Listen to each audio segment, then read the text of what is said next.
Pernahkah Anda terpikir bahwa rentetan misil balistik yang melintasi langit Timur Tengah hari ini sebenarnya adalah kelanjutan langsung dari sebuah perselisihan warisan? Ya, perselisihan yang usianya sudah sekitar 1.400 tahun. Tepat sekali. Nah, di sesi eksplorasi mendalam kita kali ini, kita tidak akan mengunyah ulang berita harian tentang sanksi ekonomi atau manuver nuklir. Betul, kita akan masuk jauh lebih dalam dari itu. Ya, misi kita hari ini adalah membongkar sebuah materi presentasi video yang sangat spesifik dan sangat teologis dari saluran YouTube bernama The Mahdi Has Appeared. Dan yang ingin kita lakukan di sini adalah menganalisis klaim-klaim dari sumber tersebut secara objektif. Kita mau melihat pola di balik perebutan narasi sejarah ini. Jadi ini bukan soal siapa yang benar atau salah secara agama ya. Ini soal membongkar lapisan terdalam dari narasi sejarah dan ramalan akhir zaman yang digunakan untuk membangun dan mempertahankan kekuasaan politik, khususnya di Iran saat ini. Benar banget. Karena untuk memahami arsitektur politik Iran saat ini, kita memang harus mundur ke momen yang paling krusial dalam sejarah Islam. Yaitu wafatnya Nabi Muhammad. Tepat. Berdasarkan konteks dari sumber yang kita bedah, dunia muslim yang jumlahnya sekitar 2 miliar orang itu terbagi menjadi 85% Sunni dan 15% Syiah. Yang seringkali kita anggap cuma sekedar perbedaan mazhab, kan? Nah, menurut video ini, keduanya bukan sekedar mazhab. Secara fundamental, dalam hal sistem pemerintahan, mereka hampir beroperasi layaknya dua agama yang berbeda. Wow, dua agama yang berbeda. Maksudnya bagaimana tuh? Perbedaan mendasarnya ada pada intervensi ilahiyah. Bagi kaum Sunni, intervensi langsung Tuhan itu pada dasarnya telah selesai dengan turunnya Al-Quran. Oke, jadi panduannya sudah lengkap gitu ya? Betul, sehingga ketika Nabi wafat, penerusnya atau khalifah, seperti Abu Bakar, itu dipilih melalui konsensus atau kesepakatan bersama. Prioritasnya adalah menjaga umat agar tetap bersatu. Saya paham. Coba kita bedah hal ini pakai analogi modern. Coba Anda bayangkan sebuah perusahaan raksasa di mana sang CEO sekaligus pendirinya wafat. Analogi yang menarik, terus. Nah, kubu Sunni ini layaknya dewan direktur yang merasa berhak melakukan voting untuk memilih CEO baru. Tujuannya murni demi stabilitas perusahaan agar tidak bangkrut. Masuk akal. Lalu bagaimana dengan kubu Syiah dalam analogi Anda? Sementara kubu Syiah menolak keras voting itu. Mereka menolak karena mereka yakin ada semacam surat wasiat tertulis di brankas yang secara spesifik menunjuk siapa ahli waris sahnya. Dimulai dari Ali bin Abi Thalib. Yang sangat memukau di sini adalah implikasi teologisnya. Bagi Syiah, intervensi Tuhan itu terus berlanjut. Mereka percaya bahwa penerus atau imam itu haruslah sosok yang ditunjuk langsung oleh Tuhan. Dan harus maksum ya, atau tidak bisa berbuat salah. Betul sekali. Dan konsekuensi logisnya sangat masif. Bagi mereka, penguasa yang bukan imam yang ditunjuk langsung, sehebat apapun dia, pada dasarnya dianggap sebagai penguasa tiran yang tidak sah. Tunggu sebentar, kalau syarat mutlaknya harus imam yang ditunjuk Tuhan, apa yang terjadi ketika garis keturunan tersebut terputus? Atau ketika sosoknya tidak terlihat? Nah, itu dia akar masalahnya. Kekosongan inilah yang memecah Syiah ke dalam beberapa kelompok yang berbeda. Karena mereka bingung siapa yang harus memimpin ya? Betul. Narator di video ini menjelaskan beberapa cabang. Pertama, kelompok Zaidi. Mereka percaya siapa saja keturunan Hasan atau Hussein bisa jadi imam. Asalkan mereka berani mengangkat senjata dan memimpin revolusi melawan kezaliman, seperti tokoh Zaid bin Ali. Tapi kelemahannya sangat jelas dong. Kalau tidak ada yang berani berontak, berarti mereka hidup tanpa pemimpin. Persis. Mereka sering berada dalam fase vakum kepemimpinan sampai ada yang berani mengambil risiko itu. Lalu ada cabang Ismaili. Apa bedanya dengan Zaidi? Cabang Ismaili membutuhkan imam yang selalu hadir secara fisik di setiap zaman, yang saat ini diwakili oleh sosok Aga Khan. Saya ingat bagian ini. Sumber presentasi kita memberikan kritik yang lumayan tajam soal Aga Khan ini kan? Sangat tajam. Sumber ini mengkritik bahwa Imam Ismaili saat ini memang sangat kaya raya, tapi tidak banyak berkontribusi selain urusan amal dan membangun taman. Jadi kayak cuma fokus ke filantropi tanpa ada niat mendirikan negara atau perlawanan politik. Tepat. Nah, ini membawa kita ke cabang ketiga yang menguasai Iran hari ini.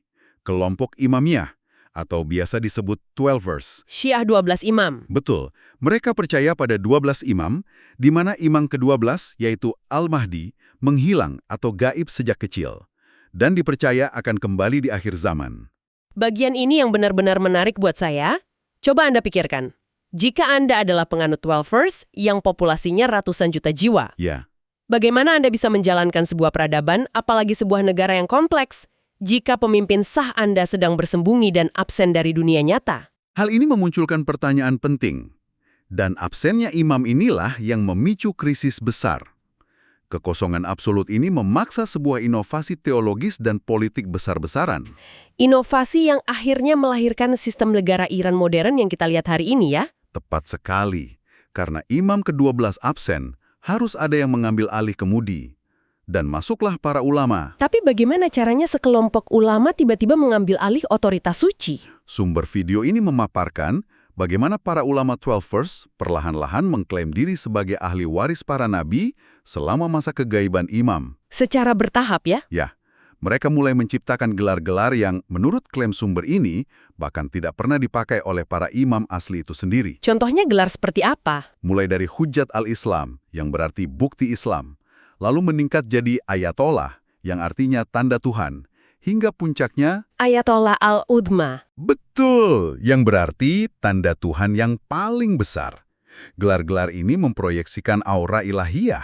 Jadi coba Anda bayangkan posisinya.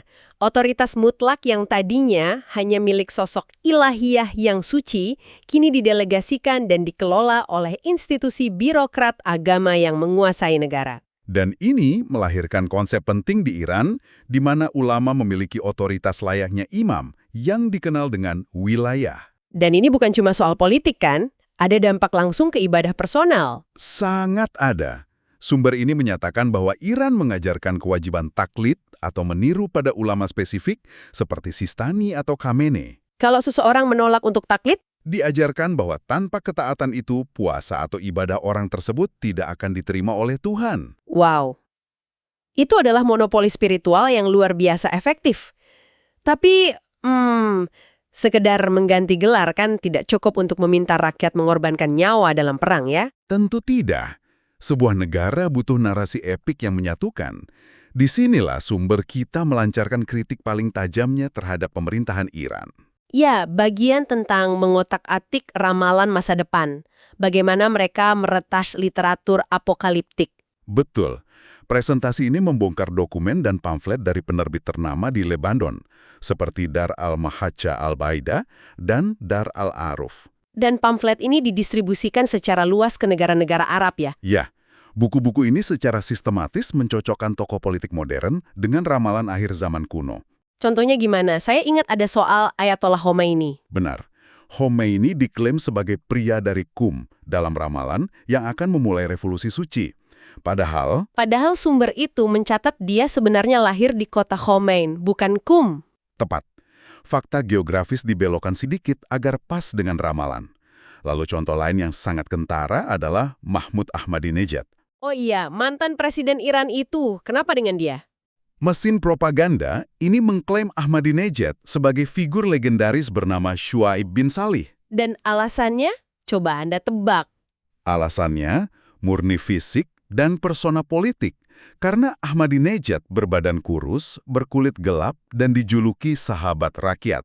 Cuma karena ciri fisik itu, dia langsung dilabeli sosok suci dari ramalan. Ini kan absurd. Memang terkesan dipaksakan. Tokoh lain yang juga tidak luput adalah Hasan Nasrallah, mantan pemimpin Hizbullah. Dia dilabeli sebagai Al-Yamani kan? Tokoh panji kebenaran sebelum kiamat. Betul sekali. Bahkan penulis pamflet ini sampai memaksa arti kata Nasr dalam namanya agar cocok dengan teks hadis. Hizbullah sendiri juga dimasukkan ke dalam narasi ini kalau tidak salah. Ya, kelompok Hizbullah diposisikan sebagai kelompok yang bertempur di gerbang Yerusalem yang mendapat perlindungan langsung dari Imam Mahdi. Jadi, apa makna dari semua ini? Ini sama seperti mengambil potongan puzzle dari 10 kotak yang berbeda, lalu memaksanya masuk ke dalam satu bingkai. Dan tujuannya sangat jelas. Untuk melegitimasi kampanye militer dan politik mereka saat ini, kan? Jika kita kaitkan ini dengan gambaran yang lebih besar, Ini adalah konsep PsyOps atau operasi psikologis berbasis agama yang sangat brilian. Brilian tapi manipulatif. Sangat manipulatif. Ini menciptakan guilt trip massal jika negara diklaim sebagai perpanjangan tangan Tuhan di skenario akhir zaman. Maka menentang presiden atau pemimpin militer itu sama dengan menentang Tuhan. Dan ancamannya langsung neraka. Persis.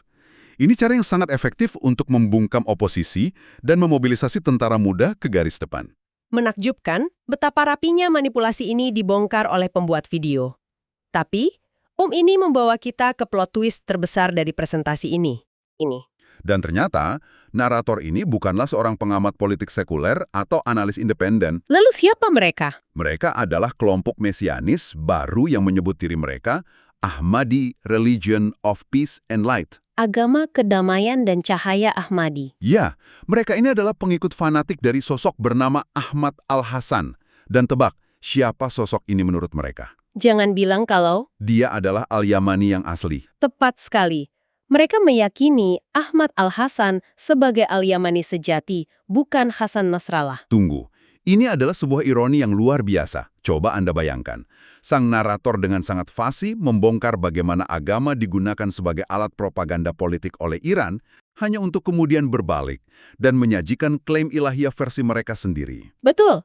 Mereka menyajikan versi mereka sebagai kebenaran absolut yang sesungguhnya. Mereka bahkan menggunakan sejarah untuk menyerang Iran secara mematikan. Mereka memandang pemerintah Iran saat ini sebagai inkarnasi dari dinasti Abbasiyah. Abbasiyah, maksudnya dinasti yang berkuasa setelah Umayyah itu. Ya, kelompok sejarah yang dulu memakai serban hitam dan menggunakan dalih membela keluarga Nabi untuk merebut kekuasaan. Tapi ujung-ujungnya, Mereka justru yang menindas dan memburu keturunan Nabi. nah, narasi itulah yang dipakai kelompok ini untuk melucuti legitimasi Iran di mata umat Syiah. Cerdik sekali. Tapi apa landasan klaim mereka sampai berani melawan birokrasi ulama sebesar di Iran? Mereka mengklaim sebagai satu-satunya kelompok yang memiliki wasiat tertulis rahasia yang asli dari Nabi Muhammad. Wasiat rahasia, isinya apa? Dalam versi wasiat mereka, daftarnya tidak berhenti di 12 imam saja, melainkan menyebutkan 12 imam diikuti oleh 12 mahdi tambahan. Dan pastinya mereka menempatkan pemimpin mereka sendiri di dalam daftar mahdi tersebut. Tentu saja, ini menempatkan kepemimpinan mereka sebagai satu-satunya jalan keluar yang sah bagi penganut Syiah. Di saat penganut Syiah sedang syok dan kebingungan akibat rentetan krisis geopolitik saat ini, Selalu ada ruang bagi pergerakan baru untuk muncul dan menawarkan solusi instan ya. betul, dengan mengklaim otoritas langsung melalui surat wasiat ilahi, mereka mencoba menyalip otoritas kaku dari birokrasi ulama Twelvers. Luar biasa. Jadi kalau kita rangkum perjalanan diskusi kita hari ini, semuanya berawal dari konflik suksesi pasca wafatnya Nabi Muhammad 1400 tahun lalu. Yang kemudian memicu terpecahnya kelompok Syiah. Lalu kekosongan pemimpin akibat absennya imam itu dimanfaatkan oleh institusi ulama di Iran yang menciptakan gelar-gelar baru untuk berkuasa. Dan mendaur ulang ramalan-ramalan akhir zaman demi merawat loyalitas absolut secara militer dan politik. Sampai pada akhirnya monopoli narasi itu memicu kemunculan faksi baru yang melawan Iran dengan menggunakan narasi apokaliptiknya sendiri, siklus yang seolah tidak ada akhirnya. Dan ini mengingatkan kita betapa kuatnya sebuah narasi sejarah dan teologi. Ya, untuk Anda yang mendengarkan, ini pelajaran penting. Kebijakan luar negeri, sanksi ekonomi, bahkan peluncuran misil nuklir seringkali merupakan representasi fisik dari perang dokumen kuno. Untuk benar-benar memahami berita dunia hari ini, Anda tidak bisa mengabaikan mitologi dan teologi yang menggerakkannya dari balik layar. Pikirkan sesuatu yang lebih maju. Sesuatu yang sangat mungkin terjadi di masa depan. Coba Anda bayangkan, bagaimana jika suatu hari nanti bukan lagi institusi manusia atau ulama yang menafsirkan ramalan kuno tersebut? Lalu siapa? Bagaimana jika yang menafsirkannya adalah algoritma artificial intelligence? Wah, itu ide yang sangat provokatif. Mesin kecerdasan buatan yang diprogram oleh negara untuk menemukan pola dan kebenaran historis yang pas, murni demi melegitimasi peperangan yang baru. Kalau mesin yang menyatakan bahwa peperangan itu sejalan dengan ramalan suci, siapa yang bisa membantahnya? Pertanyaan besarnya, siapa yang akan menjadi pemimpin mutlak di masa depan? Apakah teks suci itu sendiri? Para ulama yang menafsirkannya? Ataukah sekumpulan mesin pengolah data? Sesuatu untuk Anda renungkan. Terima kasih telah melakukan eksplorasi mendalam bersama kami hari ini.